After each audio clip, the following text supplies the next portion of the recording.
तो बच्चों इस छोटे से वीडियो में हम लोग देख रहे वाले हैं अति भारण, लघु पतन और विद्युत फ्यूज।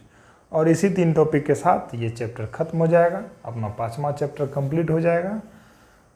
और उसके बाद क्या आएगा वो हम बाद में चर्चा करेंगे एक नए वीडियो में, है कि नहीं। तो लिखिए, टॉपिक है अति भारण।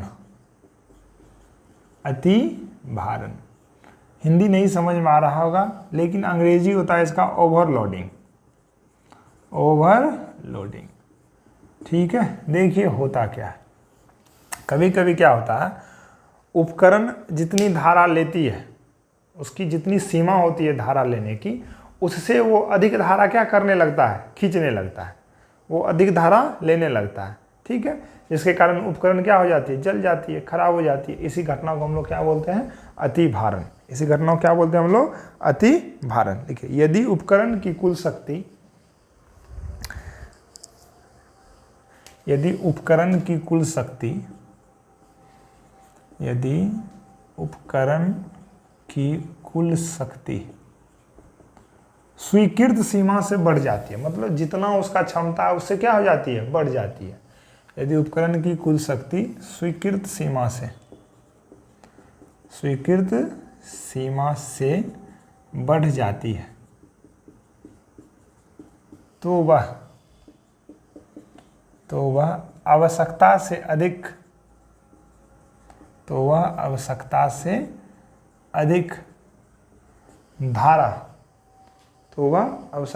अधिक, धारा खींचने लगता है। आवश्यकता से अधिक धारा खींचने लगता है,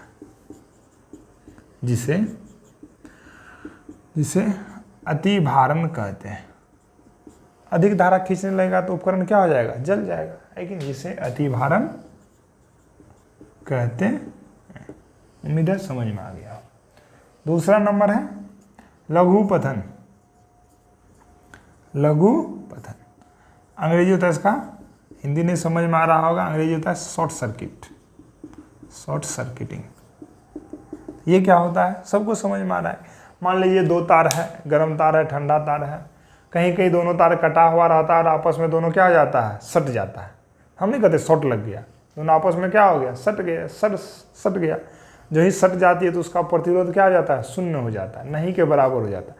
प्रतिरोध शून्य हो जाने के कारण उसमें से अचानक बहुत मात्रा में धारा प्रवाहित होने लगती है और अधिक क्षमता में धारा प्रवाहित होती है, जिसके कारण आग भी क्या हो जाता है, लग जाता है कि नहीं। तो हम लोग कई बार न्यूज़ में सुनते हैं कि कई जगह, बड़े जगह शॉर्ट सर्किट के कारण आग लग गया। कहने का मतलब गर्म तार और ठंडा तार आपस में सट गया, अनकवर होने के कारण, वहाँ पे कवर नहीं था, सट गया।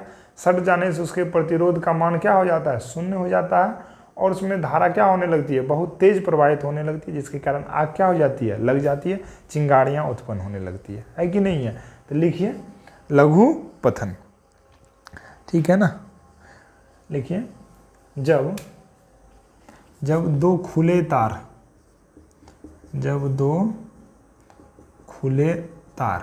कौन, गर्म और ठंडा,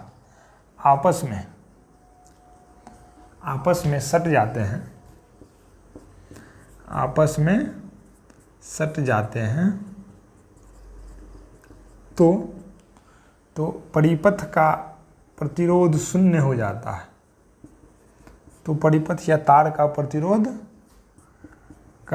प्रतिरोध शून्य हो जाता है। जो ही प्रतिरोध शून्य हो जाएगा तो धारा का मान क्या हो जाता है, बढ़ जाता है। और अचानक अधिक मात्रा में धारा प्रवाहित होने लगती है। धारा प्रवाहित होने लगती है, ठीक है, जिससे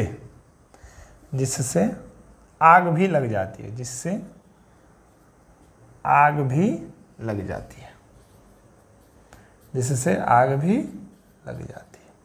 ठीक है। यही क्या हो गया अपना लघु पतन, ठीक है। तो यही हो गया अति भारण और लघु पतन। तीसरा देखते हैं विद्युत फ्यूज। लिखिए विद्युत फ्यूज। लिखिए विद्युत फ्यूज। तीसरा है, बहुत इंपॉर्टेंट है, ये सब 2-2 मार्क में पूछ लेता है। जो भी चैप्टर का लास्ट टॉपिक है ना वो बहुत ही इंपॉर्टेंट होता है। बच्चे लोग सोचते हैं कि शुरू का तो सारा टॉपिक पढ़ ही लिए हैं, लास्ट का नहीं पढ़े हैं, कोई बात नहीं, काम चलेगा। लेकिन पूछने वाला ना उसी लास्ट टॉपिक से पूछ देता है। मेरे साथ ये घटनाएं ना बहुत बार हुई है, इसीलिए लास्ट टॉपिक को भी अच्छी तरीके से पढ़े, जिस तरह से बीच वाले और फर्स्ट टॉपिक को पढ़ते हैं। विद्युत फ्यूज लिखिएगा, यह ऐसे तार का टुकड़ा होता है, यह ऐसा तार का टुकड़ा होता है, यह ऐसा तार का टुकड़ा होता है जिसकी, ये बात बहुत इंपॉर्टेंट है जो भी हम लिख रहे हैं, जिसकी प्रतिरोधकता अधिक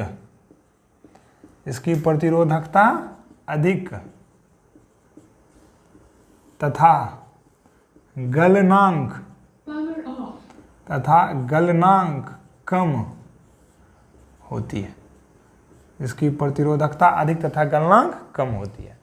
तो विद्युत फ्यूज का इस्तेमाल करते क्यों है? सबको पता है कि सुरक्षा की दृष्टि से करते हैं कि नहीं। सुरक्षा के लिए इसका उपयोग किया जाता है। होता क्या है, जब अचानक से वोल्टेज बहुत ज़्यादा हो जाती है तो विद्युत फ्यूज का तार क्या हो जाता है, उड़ जाता है, गल जाता है।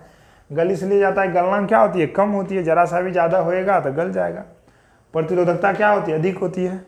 यही आपको ऑब्जेक्टिव में पूछेगा कि जो तार का विद्युत फ्यूज में इस्तेमाल करते हैं उसकी प्रतिरोधकता क्या होती है, अधिक होती है। गलनांक क्या होती है, कम होती है। ठीक, क्यों लगाते हैं, तो सुरक्षा के लिए लगाते हैं। कैसे उपयोग होता है, तो जानते हैं कि अचानक से यदि विद्युत धारा का प्रवाह बढ़ता है तो तार क्या हो जाती है, गल जाती है, और आगे परिपथ में धारा जाना क्या हो जाता है, बंद हो जाता है, जिसके कारण उपकरण जलने से बच जाता है। इस बात को आप लोग लिख लीजिएगा, है कि नहीं।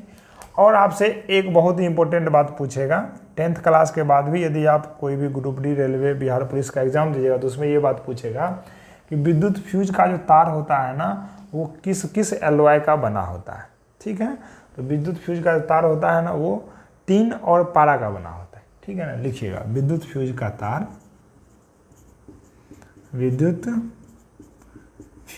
तार टिन तथा पारा, जिसको बोलते हैं लेड, का बना होता है। बहुत इंपॉर्टेंट बात है, आगे तक भी काम देगा। टिन और पारा का बना होता है। ठीक है बच्चों, तो इसी टॉपिक के साथ ये चैप्टर अपना ख़त्म होता है यहीं पे।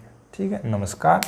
आप लोग अच्छी तरीके से पढ़ाई कीजिए, रिवीजन कीजिए, और हम अब YouTube पे जो भी क्वेश्चन बैंक है, ठीक है ना, साइंस का जो भी क्वेश्चन बैंक है उसमें सबसे पहले फिजिक्स, उसके बाद केमिस्ट्री, उसके बाद बायोलॉजी। ठीक, तो पहले 2 सब्जेक्ट को कंप्लीट करने का कोशिश करेंगे, फिजिक्स और केमिस्ट्री को।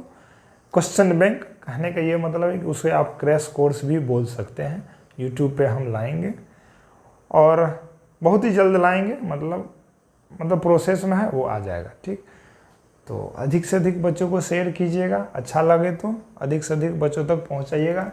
ये चैप्टर यहीं पे ख़त्म होता है। नमस्कार, अच्छे से पढ़ाई कीजिए, रिवीजन कीजिए। मिलते हैं अगले एपिसोड में, अगले वीडियो के साथ, अगले टॉपिक के साथ। नमस्कार।